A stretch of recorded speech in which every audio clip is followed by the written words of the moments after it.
இந்த கலந்தாய்வு கூட்டத்தில் பங்கேற்றிருக்கும் அனைவருக்கும் என்னுடைய வணக்கத்தை தெரிவித்துக் கொண்டு, நாங்கள் தாமதமாக வந்ததற்கு உங்களுடைய மன்னிப்பை கோருகிறேன். முதலில் இந்த மண்ணின் பெருமையை பற்றி குறிப்பிடுவது என்னுடைய கடமை என்று கருதுகிறேன். எனக்கு முன்னால் பேசிய பலரும் குறிப்பிட்டார்கள்.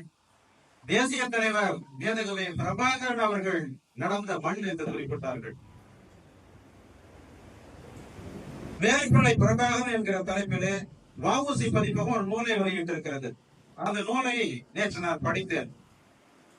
அந்த நூலிலே ஒரு தகவல் இருக்கிறது. தேசிய தலைவர் மேதகவி பிரபாகரன் அவர்கள் 14 வயதிலே அடித்தவர்களை நாம் திருப்பி அடிக்க வேண்டும், ஆயுத போராட்டத்தை தான் முன்னெடுக்க வேண்டும் என்று முடிவு செய்து சிறுவர்கள் எல்லாம் சேர்த்து ஒரு அமைப்பாக்கி அவர் செய்த முதல் களப்படி அங்கே ஒரு பேருந்தை எரிந்தது. ஒரு அரசை எதிர்க்க வேண்டும் என்றால் அரசின் சொத்துக்களை நாசம் செய்ய வேண்டும், அழிக்க வேண்டும், அதன் மூலம் நம்முடைய எதிர்ப்பை தெரிவிக்க வேண்டும் என்று சொல்லி ஒரு பேருந்தை எரிப்பதாக முடிவு செய்கிறார். ஆனால் அந்த பேருந்திலே வருபவர்களுக்கு எந்த பாதிப்பும் ஏற்படக்கூடாது. எனவே அந்த பேருந்து கடைசி முறையாக சென்று பொதுமக்களை எல்லாம் இறக்கி விட்டு அந்த பணிமனைக்கு திரும்புகின்ற பொழுது மேதகவி பிரபாகரன் தன்னுடைய தலைமையிலே 10 இளைஞர்களை சேர்த்துக் கொண்டு அந்த பேருந்தை எரிக்கிறார். அந்த பேருந்து எரிக்கப்பட்ட பிறகு காவல்துறை அவரை தேடுகிறது. அவர் தலைமறைவாக இருக்கிறார். அப்போது ஈழத்திலிருந்து தப்பித்து குட்டிமணி அவருடைய படகிலே பெரிய சோதி தங்கதுரை 2 பேரோடு படகிலே வருகிறார். வந்து தமிழ்நாட்டிலே முதல் முறையாக அவர் கால் பதித்த இடம் இந்த வேதாரண்யம். இதை அந்த நூலிலே நான் படித்தேன். அதற்கு பிறகு பல முறை இங்கே வந்திருக்கிறார். எப்படி இது பறவைகள் சரணாலயம் என்று இருக்கின்றதோ அப்படி புலிகளின் சரணாலயமாக இந்த வேதாரண்யம் திகழ்ந்தது.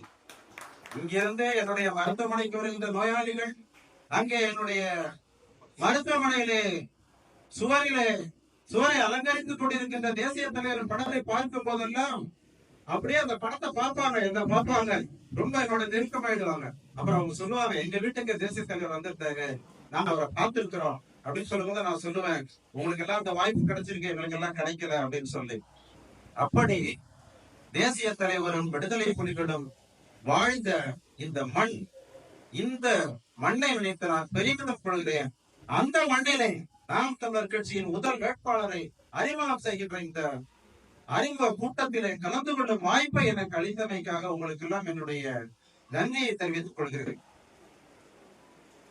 இந்த நாம் தமிழர் கட்சியிலே நான் பணியாற்றும் பொழுது நானும் இடும்பாவனம் காந்தியும் இணைந்து பணியாற்றிய பல்வேறு நிகழ்வுகளை இங்கே குறிப்பிடுவது பொருத்தமாக இருக்கும் என்று நினைக்கிறேன்.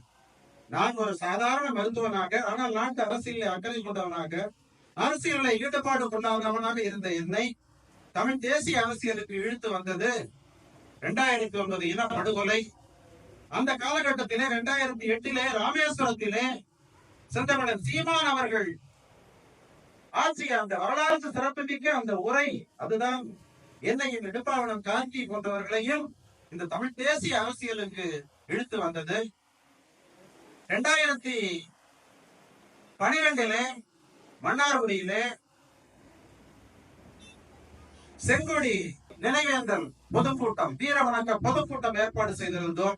அந்த கூட்டத்திலே கிட்டத்தட்ட ஒரு 1000 பேர் கலந்து கொண்டார்கள். கொட்டும் மழை, பிற கட்சிகளில் இருந்தவர்கள் ஓடிவிட்டார்கள். ஆனால் கிட்டத்தட்ட 500 பேர் கொட்டும் மழையிலும் இறுதி வரை இருந்து செந்தமிழன் சீமான் அவருடைய உரையை கேட்டார்கள். மறுநாள் மன்னார்குடியிலே பேசினார்கள் மற்ற கட்சி தலைவர்கள் எல்லாம். எங்கேயாத்திர வந்தானுங்க, மழை பெய்யுது, ஒருத்தர் கூட போகலையே, என்னடா இந்த கட்சி புதுசா வந்திருக்கு அப்படின்னு பெருமையோடு பேசினார்கள். அந்த பொதுக்கூட்டத்திலே இடும்பாவனம் காந்தி ஒரு கட்சி உறுப்பினராக, பார்வையாளராக பங்கேற்றார். அதற்கு பிறகு 2013 ஏப்ரல் மாதம் 26 பாவேந்தர் பாரதிதாசன் நினைவேந்தல் பொதுக்கூட்டம். அந்த பொதுக்கூட்டத்திலே கிட்டத்தட்ட 5000 பேர் பங்கேற்றார்கள். அந்த பொதுக்கூட்ட துண்டறிக்கையை இப்போது நான் இங்கே உங்கள் முன்னால் கொண்டு வந்திருக்கிறேன். எல்லாத்தையும் நான் சேமிச்சு வச்சிருக்கிறேன். இந்த கூட்டத்துக்கு வரணும்னா எல்லாத்தையும் தேடி நான் எடுத்தேன். அந்த கூட்டத்துல நான் தலைமை வகிக்கிறேன். கிட்டத்தட்ட 16 பேர் பேச்சாளர்களாக பட்டியல் இருக்கிறது. தமிழ் முழக்கம் சாகுல மீது, கலைக்கோட்டுதயம், சட்டத்தரணி தடா சுந்தரசேகர், கா ஐயநாதன், அன்பு தென்னரசன், சட்டத்தரணி நல்ல சிறை, இப்படி நீள்கிறது. வழக்குரைஞர் மணிசந்தில், இப்படியாக ஒரு 15 பேர். அதுல நீங்க பாத்தீங்கன்னா கடைசி பேர் இடம்பாவன காந்தி. அன்றைக்கு அவங்க ஒரு சிறுவன் மாதிரி இருப்பான், ஒரு டிஷர்ட்டை போட்டுட்டு வந்துட்டு இருப்பான். அப்படி இருந்த அந்த இடமான காந்தி இன்றைக்கு ஊடகங்களில் நாம் தமிழர் கட்சியின் சார்பாக பங்கேற்பது, தமிழ்நாடு முழுக்க கூட்டங்களில் ஒரு நட்சத்திர பேச்சாளராக பங்கேற்பது, இப்படி ஒரு வளர்ச்சியை இடும்பாவனம் காந்தி அடைந்திருக்கிறார் என்றால் அது அவருடைய கடின உழைப்பினால் அவருக்கு கிட்டியது. அப்போதுதான் நம்மாழ்வார் அவர்கள் மீத்தேன் திட்டம் இந்த மாவட்டத்திலே அறிமுகப்படுத்தப்பட்ட பொழுது அதை எதிர்த்து போராட வேண்டும் என்பதற்காக மன்னார்குடியிலே ஒரு உண்ணாநிலை போராட்டத்தை ஏற்பாடு செய்தார். அப்ப அந்த போராட்ட குழுவில் இருந்த ஒருத்தர் KKR லெனின் தான் அந்த முன்னணியில செஞ்சார். அவர் அழைச்சிட்டே மருத்துவமனைக்கு வர்றார். வந்து அங்க கம்யூனிஸ்ட் கட்சியை சேர்ந்த ஒருவர் ரத்னகுமார் என்பவர், அவர் என்ன சொல்லி அழைச்சிட்டு வந்திருக்கிறாருன்னா, நாம் தமிழர் கட்சி நிறைய இளைஞர்கள் இருக்கிறாங்க, மருத்துவர் பாரதி செல்வன் அதுக்கு தலைமையை நடத்திட்டு இருக்கிறாரு, அவங்க நிச்சயமா இதுக்கு ஆதரவா இருப்பாங்கன்னு சொல்லி அழைச்சிட்டு வந்தார். அந்த உண்ணாநிலை போராட்டத்தில் நாம் தமிழர் கட்சியை சேர்ந்த ஒரு 15 பேர் கலந்து கொண்டோம். நிறைய கட்சிக்காரங்க வந்தாங்க, பேசினாங்க, போயிட்டாங்க. ஆனா நாங்கள் மட்டும் தொடக்கம் முதல் இறுதி வரை அங்க இருந்தோம். அப்ப நாங்க எல்லாம் ஒரு கருப்பு டிஷர்ட் போட்டிருக்கோம், அதுல புலி சின்னத்தோட நாம் தமிழர் கட்சின்னு போட்டிருக்கோம். ஐயா நம்மளோட பார்த்தாங்க, உங்க கட்சி பேர்லயே நாம் தமிழர் கட்சி இருக்க, நீங்க தான் தமிழ்நாட்டை காப்பாற்றணும் அப்படின்னு சொன்னாரு. அதை தொடர்ந்து ஒரு கடை அடைப்பு, ஜூன் மாசம் இந்த கூட்டம் நடக்குது, ஜூலை மாசம் இந்த காவிரி படுகையில் கடை அடைப்பு நடத்தணும்னு சொல்லி ஐயா நம்மளவர் கட்டளையிடுறாங்க. இப்ப மக்களுக்கு அந்த செய்தியை கொண்டு போய் சேர்க்கணுமே, அதுக்காக அன்றைக்கு நாம் தமிழர் கட்சியின் சார்பாக 4 ஞாயிற்றுக்கிழமைகள், ஒவ்வொரு ஞாயிற்றுக்கிழமையும் ஒரு 30ல இருந்து 50 பேர் நம்முடைய நாம் தமிழர் கட்சி பிள்ளைகள் இருசக்கர ஒரு பைக்ல கொடியை கட்டிக்கிட்டு ஒரு டாடா எஸ் வேன், அதுல ஒலிபெருக்கி அதை எடுத்துட்டு போவோம். அன்றைக்கே நட்சத்திர பேச்சாளர் இடும்பாவனம் காந்தி ஒரு மாணவர் பேச்சாளராக அவ்வளவு சிறப்பா அன்னைக்கு பேசினார். இன்னும் என் கண் முன்னால் அந்த காட்சி இருக்கு. இருசக்கர எல்லாரும் போறாங்க, நான் என்னுடைய வகுப்புல போறேன், எனக்கு முன்னால ஒரு டாடா எஸ் வேன் போகுது, அதுல பின்னாடி மூடி இருக்கும்ல, அந்த மூடியை விரிச்சு விட்டுருக்காங்க. அதுல உட்கார்ந்துகிட்டு என்னுடைய மகன் இடும்பாவனம் காந்தி அன்னைக்கு முன்னால போனது இன்னைக்கு கண்ணில் நிக்குது. இதை அண்ணன் பேசும்போது குறிப்பிட்டார். அப்படி அன்னைக்கே அருமையான பேச்சு. அந்த திட்டத்தினால என்னென்ன தீமைகள் விளையும், இந்த திராவிட முன்னேற்ற கழக அரசு ஏன் கொண்டு வருதுன்னு சொல்லி மிக அருமையாக பேசியவர். அப்படி நானும் அவரும் அந்த போராட்டத்தில் பங்கேற்றதை நான் இன்னைக்கு ரொம்ப பெருமையா நினைக்கிறேன். சென்ற ஆண்டு கூட முகநூல்ல அந்த படத்தை அவர் போட்டிருந்தாரு. அவர் என்ன பேசிட்டு இருப்பாரு, ஒரு சின்ன பையன் டிஷர்ட் கருப்பு டிஷர்ட் போட்டுட்டு பின்னாடி இருக்கையில நான் உட்கார்ந்து இருப்பேன். அந்த படத்தை அவர் எடுத்து முகநூல்ல போட்டிருந்தாரு. அதை பார்த்த எனக்கு எல்லாம் ரொம்ப பெருமையா இருந்தது. அதற்கு பின்னா தமிழ்நாடு முழுக்க அவர் போகாத ஊரு கிடையாது, அவ்வளவு ஊர்ல பொதுக்கூட்டம் பேசி இருக்கிறாரு. நாம் தமிழர் கட்சி நடத்திய அத்தனை ஆர்ப்பாட்டங்களையும் பங்கேற்றிருக்கிறார், ஊடக விவாதங்கள்ல பங்கேற்றிருக்கிறார். அது மட்டுமல்ல, அவருடைய இதழியல் பணி எனக்கு நல்ல நினைவு. ஒரு நாள் மருத்துவமனைக்கு வராது, 17-18 வயசு இருக்கும். ஐயா மாணவர் பாசறை சார்பா நான் தீன்ற பேர்ல ஒரு இதழ் தொடங்க போறேன் ஐயா. நேற்று அவரோட பேசும்போது நான் குறிப்பிட்டேன், எத்தனை ஆண்டுகள் என் மனசுல அந்த சொல் பதிச்சிருக்கு பாருங்க. நான் அவருக்கு சொன்ன, தம்பி இந்த தீன்ற பேர்ல ஒண்ணு நடத்தினீங்களே, அதுக்கு ஒரு தலைப்பு ஒண்ணு கொடுத்திருப்பீங்களே அப்படின்னு கேட்டேன். ஆமாங்க ஐயா, தீயவற்றை தின்னும் அப்படின்னு தலைப்பு கொடுத்து அது ஒரு 4 ஆண்டுகள் அந்த இதழ அவர் நடத்தினாரு. அதற்கு பிறகு இளைஞர் பாசறை பொறுப்பேற்ற பிறகு இந்த புதிய தேசம் செய்வோம் அப்படின்ற இதழுக்கு அவர் தான் பொறுப்பாசிரியரா இருக்கிறாரு. இந்த இதழ் நீங்க எத்தனை பேர் வாங்கி படிக்கிறீங்கன்னு எனக்கு தெரியாது. ராஜேந்திரன் எவ்வளவு வாங்குறீங்க? கேள்வி. இனிமேல் வாங்க வேண்டும், அதுக்காக அதை நான் எடுத்துட்டு வந்தேன். ஏன் இதை சொல்றேன்னா, செந்தமிழன் சீமான் அவர்கள் ஆற்றுகிற அத்தனை உரையும் நீங்க வலைவலியில கேட்கறீங்க, ஆனா உங்க மனசுல நிக்காது. நான் கூட ஒரு பேப்பர் எடுத்து எழுதுவேன், அது அப்படியே நம்ம இன்னொரு கூட்டத்துல பேசணும் அப்படின்னு ரொம்ப சிரமம். அதை நிறுத்தி தான் எழுதணும். ஆனா அத்தனையும் எழுத்து வடிவில் இதுல இருக்கு. இதுல நீங்க படிச்ச குறிப்புகள் எடுக்கணும், அதை மக்கள்கிட்ட நீங்க கொண்டு போய் சேர்க்கணும். அப்படி இந்த இதழியல் பணியை செய்து கொண்டிருக்கிறார். எனக்கு முன்னாள் குறிப்பிட்ட மாதிரி தம்பி என்கிற வலையுடையும் அவரு நடத்திட்டு இருக்கிறாரு, தொடர்ச்சியா அனுப்பிட்டு இருப்பாரு. எனக்கு நேரடி பெயரால சந்தானம் படிப்ப சொல்லாத அதை பார்க்கறது கிடையாது. இனிமேல் தொடர்ந்து அவருடைய வலைவழியை நான் பார்ப்பேன். நீங்களும் அதை பார்க்கணும். அதை இந்த தொகுதியில நீங்க ஏதாச்சும் கொண்டு போகணும். நான் இன்னொன்னு மட்டும் சொல்ல விரும்புறேன். ஒவ்வொருவரும் அவருடைய உறவினர்கள் அடங்கிய ஒரு பகிரி பக்கத்தை நீங்க தொடங்கணும். உங்க உறவினர்கள் எந்த கட்சியில வேணாலும் இருக்கலாம். அதுல தம்பியோட பேச்சு, இந்த துண்டு காணொலிகள், சீமான் அவர்களுடைய துண்டு, அதையெல்லாம் நீங்க கொண்டு போகணும் அப்படின்னு நான் உங்கள்கிட்ட வேண்டுகோள் விடுக்கிறேன். என்னுடைய பேச்சின் அடுத்த பகுதியாக இடும்பாவனம் காந்தி அவர்களுடைய அந்த சிறப்பு இயல்புகளை நான் இங்க உங்கள் முன்னால் வைக்க விரும்புகிறேன். முதல் சிறப்பு இயல்பாக நான் கருதுவது, இந்த தமிழ் இனத்தின் மீது அவர் கொண்டிருக்கின்ற பற்று கிடையாது அவருக்கு. செந்தமிழன் சீமான் சொன்னது நீங்களே கேட்டிருப்பீங்க. பழனி பாபா ஒன்றை சொன்னார், தமிழர்களே தமிழர்களே, நீங்கள் இனப்பற்று கொள்ளாதீர்கள், இன வெறி கொள்ளுங்கள். அப்போதுதான் நீங்கள் அயலாருக்கு அடிமைத்தலைந்து விடுபட முடியும். நீங்கள் இனவெறி கொண்டால்தான் உங்களை நீங்கள் ஆள முடியும் என்று சொன்னாரு. செந்தமிழன் சீமான் அடிக்கடி குறிப்பிடுவாரு. அந்த இனவெறி கொண்ட ஒரு மனிதன் இடும்பாவனம் காந்தி.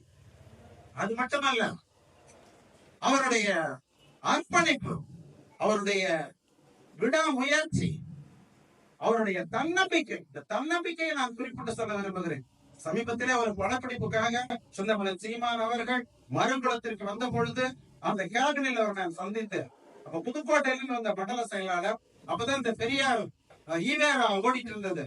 அப்ப அவர் சொன்னாரு, எல்லாரும் சேர்ந்து உங்களை இப்படி தாக்குறாங்களையா, உங்களை அச்சுறுத்ததான் இப்படி பண்றாங்க அப்படின்னு சொன்னாரு. அப்ப செந்தமிழன் சீமான் என்ன சொன்னாங்கன்னா, நான் அச்சுறுத்தப்படல, அவங்கதான் பயந்து போய் கிடக்குறாங்க அப்படின்னு சொன்னாரு.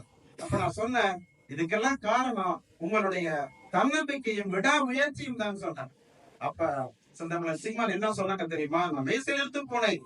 அப்ப அவர் சொல்றாரு, ஐயா, இந்த தன்னம்பிக்கையும் விடாமுயற்சியும் என்னுடையது இல்லைங்க ஐயா, என்னுடையது தயவு செஞ்சு நினைக்காதீங்க ஐயா. இது பல நூறு ஆண்டுகளாக அடிமைப்பட்டு கிடக்கும் இந்த தமிழினத்தை விடுவிப்பதற்காக ஈகம் செய்தார்களே, உயிரை கொடுத்தார்களே அந்த மா வீரர்கள், அவருடைய ஆன்ம பலம் எனக்கு கிடைச்சிருக்கு. அந்த ஆன்ம பலம் தான் எனக்கு இந்த தன்னம்பிக்கையை கொடுக்கிறது, விடாமுயற்சி என்று அவர்கிட்ட சொன்னாரு. அதே ஆன்ம பலம் இடும்பாவனம் காந்திக்கு தன்னம்பிக்கையை கொடுத்துருக்கு. ஏன் இந்த தன்னம்பிக்கையை நான் சொல்றேன்னா, நான் கூட நினைப்பேன், இவ்வளவு எதிர்ப்பு இருக்கு, இவ்வளவு பிரச்சனை இருக்கு, 2024 ஆட்சியை புடிச்சிருவோம் எப்படி சீமான் சொல்றாரு? அவர் எப்படி இந்த தன்னம்பிக்கை? ஒரு 6-7 பேரோடு இந்த கட்சியை தொடங்கிய பொழுது அவர் எப்படி இது வெற்றி அடையும் அவருக்கு தன்னம்பிக்கை வந்தது. திமுக எவ்வளவு பெரிய கட்சிகள், நமக்கு பொருளாதார பலன்ல கூட பலன்ல ஒண்ணுமே இல்லை. அதுதான் அவருடைய தன்னம்பிக்கை. இது அவர் சொன்னதை போல தேசிய தலைவரிடமிருந்து பெற்ற அந்த தன்னம்பிக்கை. தேசிய தலைவரின் மருத்துவமாகத்தான் இன்னைக்கு அவர் நம் முன்னால செயல்பட்டு இருக்கிறார். ஏன்னா தளபதி கிட்ட தேசிய தலைவரை பற்றி பாராட்டி சொல்லும் பொழுது இதைத்தான் சொல்றாரு, அவருடைய தன்னம்பிக்கை தான் அவருடைய மிகச்சிறந்த ஆயுதம் என்று சொல்கிறார். அப்படிப்பட்ட தன்னம்பிக்கை இடும்பாவனம் காந்தி இருக்கு. ஏன் இதை சொல்றேன்னா, அவருடைய குடும்பம் மிக எளிய குடும்பம், ரொம்ப எளிய இருக்கும். அவருடைய அப்பாவுக்கும் அம்மாவுக்கும் அரசியலே தெரியாது. நான் எங்க அப்பா பொதுவுடைமை கட்சியில தலைவரா இருந்தாரு, ஒரு அரசியல் பிற்பலத்தோட வந்திருக்கிறேன். தம்பி மணிசந்திரன் அவங்க அப்பா பெரிய பேராசிரியர். இடும்பாவனம் காந்திக்கு என்ன பின்பலம்? அரசியலே தெரியாது அவங்க அப்பா அம்மாவுக்கு. பொருளாதார பின்பலம் கிடையாது. அவருக்கா பெரிய கல்வி அறிவுல கிடையாது, பெரிய பட்ட மேற்பு படிச்சவராங்க, அதுவும் கிடையாது. இப்படிப்பட்ட சூழ்நிலையில் அவர் எப்படி நம்மளால முடியும், இந்த இனத்தோட விடுதலைக்கு நம்மளால போராட முடியும், ஒரு முன்னணி பேச்சாளராக வர முடியும் அப்படின்றது காரணம் அவருடைய தன்னம்பிக்கை. அப்படிப்பட்ட தன்னம்பிக்கையுடையவரை நீங்க உங்க வேட்பாளராக உங்களுக்கு கிடைச்சிருக்கிறார். அது மட்டுமல்ல, அவருடைய விடாமுயற்சி. ஏன்னா சொன்னாங்க, சீமான் அவர்கள் ஒரு கூட்டத்துல குறிப்பிட்டாரு, முதல்ல இடும்பாவனம் காந்தி தயங்கி பேசுவாப்ல. ஏன்னா அந்த நானே ஒரு முறை சொல்லி இருக்கேன், அவரு விரைவா பேசும் பொழுது சொற்கள் உன்னோட ஒண்ணு பின்னிக்கும், அப்ப கேட்கிறவங்களுக்கு கொஞ்சம் புரியாது. இத கவனித்த சொன்னாங்க சீமான் அவருக்கு சொல்லி இருக்கிறார், இத பத்தி எல்லாம் கவலைப்படாத. அவருக்கு சொன்ன ஒண்ணு என்ன தெரியுமா, நீ யாரையும் பார்க்க கூடாது, முன்னாடி இருக்கிறவங்க அரசியல் பத்தி ஒன்றும் தெரியாது, நீ பாட்டுக்கு தெரிஞ்சதெல்லாம் பேசு அப்படின்னு சொல்லி அவருக்கு அந்த தன்னம்பிக்கை உருவாக்கி இருக்கிறாரு. இந்த பிரச்சனையை கூட அவரு அந்த பெருசா எடுத்துக்கலாம். விடாமுயற்சி, தொடர்ந்து பேசுறது, பேசி பேசி பேசி இன்னைக்கு தமிழ்நாட்டில் தலை சிறந்த பேச்சாளர் ஒருவராக இருக்கிறார். அது மட்டுமல்ல, அவருடைய கடின உழைப்பு. நானா இங்க மணிசந்திலோ இல்ல தம்பி செந்திலாதனோ எங்களுடைய சொந்த வேலையை பார்த்துக்கிட்டு கட்சிக்குள்ளேயும் பார்க்கிறோம், பெரும்பாலும் அப்படிதான் இருக்கும். ஆனா இடும்பாவனம் காந்தி முழு நேர கட்சி பணியாளராக இந்த பணிகளை அவர் செய்து கொண்டு இருக்கிறார். நீங்க தெரிஞ்சுக்கணும், RSS இன்றைக்கு 100 ஆண்டுகளில் ஆட்சியை கைப்பற்றி இருக்குன்னா அந்த கட்சிக்கு 50,000 முழு நேர பணியாளர்கள் இருக்கிறார்கள். ஆனால் அந்த RSS சித்தாந்தத்தை எதிர்க்கின்ற இடதுசாரிகளிடமோ தமிழ் தேசியவாதிகளிடமோ அப்படிப்பட்ட முழு நேர பணியாளர்கள் இல்லை. அந்த சூழ்நிலையில் ஒரு மாணிக்கமாக இன்றைக்கு இடும்பாவனம் கார்த்தி முழு நேர பணியாளராக தலைமை நிலையத்திலேயே தங்கி ஒரு முறை அவன் போனப்ப பார்த்த ஒரு கணினி இருக்கு, அதுக்கு முன்னாடி உட்கார்ந்து இருக்கிறாரு. பொழுதுனைக்காக தட்டி தட்டி அடுத்த நாள் பேச வேண்டிய தலைப்பு, எழுத வேண்டிய கட்டுரை, இதற்கான தகவல்களை திரட்டிட்டு இருக்கிறார். இப்படி அவருடைய கடின உழை, அடுத்தபடியாக அவருடைய அரசியல் வரலாற்று அறிவு. இன்னைக்கு நீங்க தொலைக்காட்சியில் அவர் பேசும்போது கேட்டிருப்பீங்க, அப்படிப்பட்ட ஒரு நூல்களை படிச்சு படிச்சு, ஏன்னா அவருக்கு அவ்வளவு நேரம் இருக்கு, எங்களுக்கு நேரம் அவர் பார்த்தா பொறாமையா இருக்கு, பொறாமையா இருக்கு. அவ்வளவு நூல்கள் நான் வாங்கிச்சிருக்கிறேன். தம்பி மணித்தந்திரம் அதை சொல்லுவாரு, ஐயா ரொம்ப காலையில அடிக்கும் மனசு கஷ்டமா இருக்கியா, இந்த நூல்லாம் இருக்கு ஆனா படிக்க நேரம் இல்லை அப்படின்னு. அவர் முழு நேர செயல்பாட்டுல இருக்கிறதுனால படிச்சு அரசியல் வரலாறு அல்லது கரைச்சு குடிச்சு அந்த தொலைக்காட்சி விவாதங்களில் அப்படி கருத்துக்களை முன்வைக்கிறார். அடுத்தபடியாக செந்தமிழன் சீமான் அவர்கள் அடிக்கடி குறிப்பிடுவாரு, நாம் தமிழர் கட்சியின் பேச்சாளர்கள் அனைவருக்கும் தர்க்க ஆற்றல் வேண்டும். தர்க்கம், எதிரி ஒரு கருத்தை முன்வச்சோம்னா அதை உடைக்கிறது வெற்றி பெற, அதான் தர்க்க ஆற்றல். அந்த தர்க்க ஆற்றல் அவருக்கு இருக்கு. இன்னைக்கு வரும்போது ஒரு காணொலியை பார்த்தேன், பிரசன்னா சொல்றாரு, ஈழ அரசியல் 2009 அப்புறம் மட்டும் இல்ல, அது 60-70 வருஷமா இருக்கு, அதையெல்லாம் நாம் தமிழர் கட்சி பிள்ளைகள் படிக்கணும், வரலாற்று மேல படிச்சுட்டு வாங்கன்றாரு. உடனே கார்த்தி அடிச்சாப்புல, விடுதலை நாளுக்கும் குடியரசு நாளுக்கும் வித்தியாசம் தெரியாதவங்க எல்லாம் தலைவர் வச்சுட்டு இருக்கிற நீங்க இதை பேசக்கூடாது அப்படின்னு சொல்லி அடிச்சாரு பாருங்க. அவ்வளவுதான், தலை புரிஞ்சுட்டாரு பிரசன்னா. இந்த தர்க்க ஆற்றல் அவருக்கு இருக்கு. அதை நாம் ஒவ்வொருவரும் அதை நம்முடைய தர்க்க ஆற்றலையும் வளர்த்துக் கொள்ள வேண்டும். இப்படி பல்வேறு சிறப்பு இயல்புகள் அவருக்கு இருக்கு. கடைசியாக ஒரே ஒரு 2 இயல்பு அதை மட்டும் சொல்லிட்டு முடிச்சிடறேன். ஏன்னா இது மாதிரி தான் கொண்ட கொள்கைக்காக முழுமையாக உழைப்பவர்களே அர்ப்பணிப்புன்னு சொல்லுவோம். ஆங்கிலத்துல அதை டெடிகேஷன் சொல்லுவாங்க. நான் அதான் சொல்லிட்டு இருந்தேன். சமீபத்துல எனக்கு ஒரு அறுவை சிகிச்சை, ஹெர்னியா, அப்புறம் பித்தப்பை பித்தப்பை அகற்றிட்டாங்க. சென்னையில ஜெம் மருத்துவமனை, அங்க அதை அகற்றினா மிகச்சிறந்த மருத்துவமனை, நல்ல சிகிச்சை கொடுத்தாங்க. அதற்கு அடுத்த வாரம் மறு ஆய்வுக்காக போனப்ப எனக்கு அறுவை சிகிச்சை செய்த தலைமை மருத்துவர் செந்தில்நாதன் நான் சொன்னேன், உள்ளபடியா மனசுல தான் சொன்னேன், உங்களுடைய மருத்துவமனைக்கு வந்துட்டு நான் வெளியில போகும் பொழுது எனக்கு மன நிறைவாகவும் மகிழ்ச்சியாவும் இருக்கு அப்படின்னு அந்த மகிழ்ச்சி என் முகத்திலே காமிச்சுதான் நான் சொன்னேன். அப்போ என்ன தெரியுமா சொன்னாரு, நான் இதை ஒரு மருத்துவ பணியா எடுத்து செய்யல, ஒரு பேஷனா செய்யறேன்னு சொன்னார். அந்த ஆங்கில சொல்லுக்கு எனக்கு பொருள் தெரியாது. உடனே வெளியில கூகுள்ல உள்ள அந்த அகராதி எடுத்து பார்த்தேன், ஆங்கிலத்தை தமிழ்ல. அதுல பேஷன்றதுக்கு என்ன போட்டிருக்காங்கன்னா பெரு விருப்பம் அப்படின்னு போட்டிருக்கான். இப்ப அவன் கார்த்தி இந்த தமிழ் தேசிய பணியை ஒரு அர்ப்பணிப்பா மட்டும் செய்யல, பெரு விருப்பத்தோடு அதை செய்கிறார், பெரு விருப்பத்தோடு செய்கிறார். அந்த பெரு விருப்பத்தை நாமும் கைக்கொள்ள வேண்டும். இறுதியாக நான் சொல்ல விரும்புவது அவருடைய எளிமை. எல்லாருமே குறிப்பிட்டாங்க, ஆனா என்னுடைய அன்பு மகன் இடும்பாவன கார்த்திக்கு சொல்றேன், நீங்க தன்முனைப்பு உங்களுக்கு இல்லாம இருக்கலாம், தன்முனைப்பு வேறு, தலைமை பண்பு என்பது வேறு. தன்முனைப்பு இல்லாமலும் தலைவனாக இருக்கலாம்.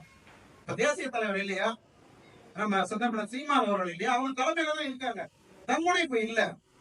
நீங்க ஒண்ணு கவனிக்கணும், இன்றைக்கு நம்ம போட்டியாக கருதப்படுகிற அந்த கட்சி தமிழக வெற்றி கழகத்தின் தலைவர் விஜய், அவர் எப்படி நடந்து வர்றாரு பாருங்க, செந்தமிழன் சீமான் எப்படி நடந்து வர்றாரு பாருங்க.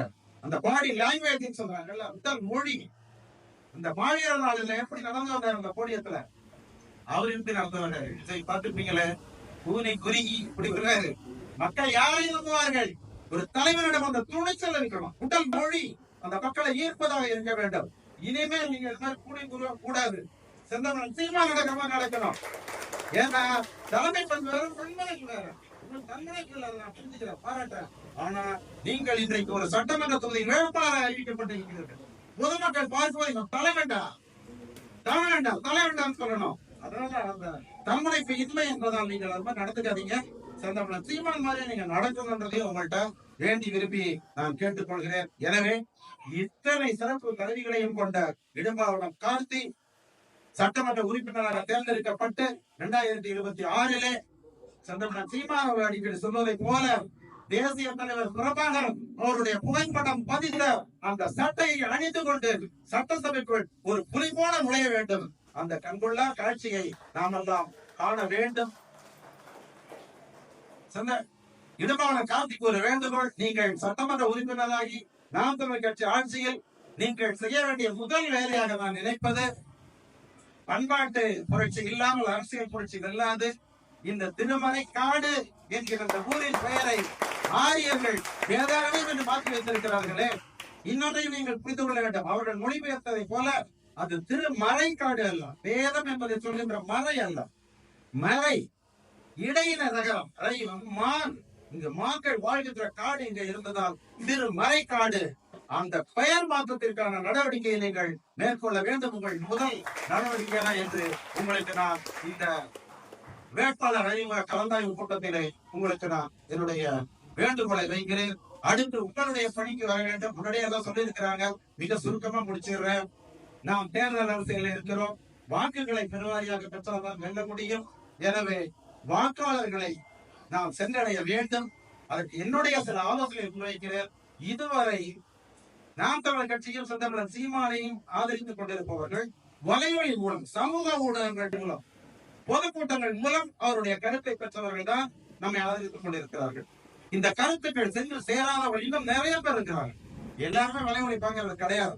குறிப்பாக வீட்டு தலைவர்களாக இருக்கிற பெண்கள் அவங்களை பார்க்கறது கிடையாது. அவர்களிடம் செந்தமிழர் சீமானை நாம் கொண்டு செல்ல வேண்டும். அதற்கு துண்டறிக்கைகள் அடித்து, அந்த துண்டறிக்கையில் நம்முடைய கட்சியின் செயல் திட்டம் இருக்கிறது. அதை நீங்க எல்லாம் பார்த்திருப்பீங்க.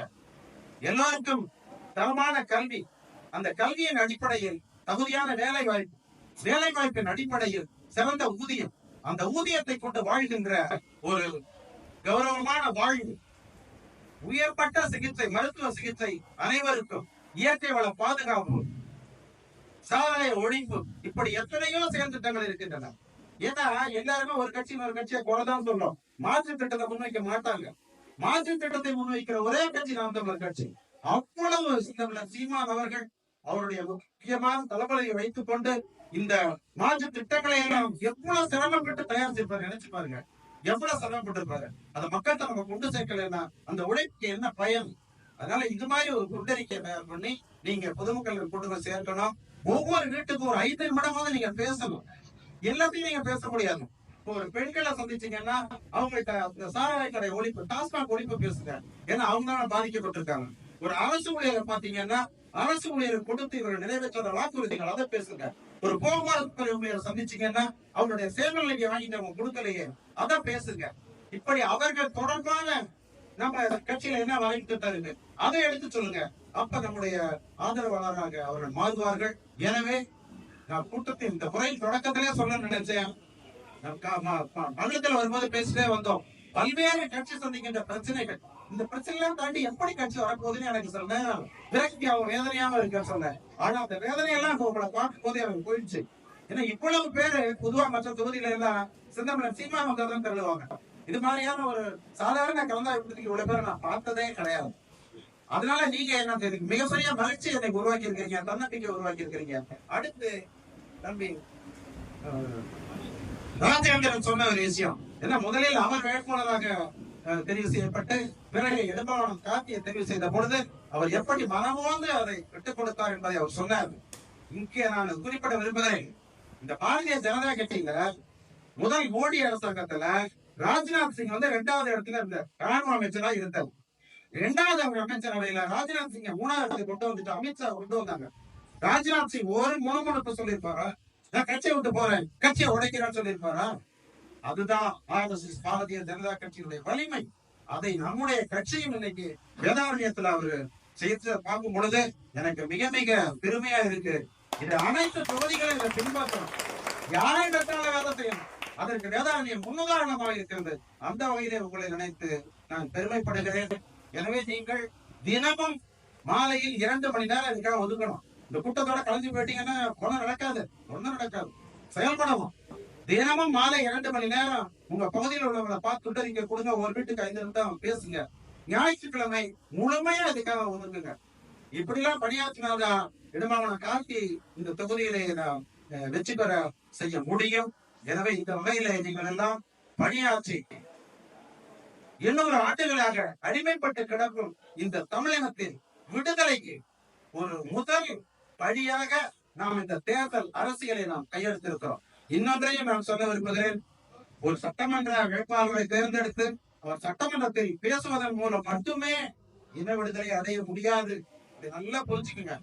அதனால மக்களிடம் நீங்கள் கருத்துக்களை கொண்டு செல்லும் பொழுது இந்த தொகுதிக்கான பணிகளையும் சொல்லுங்க. மத்த கட்சி மாதிரி நம்ம அதோடு நிறுத்திக்க கூடாது.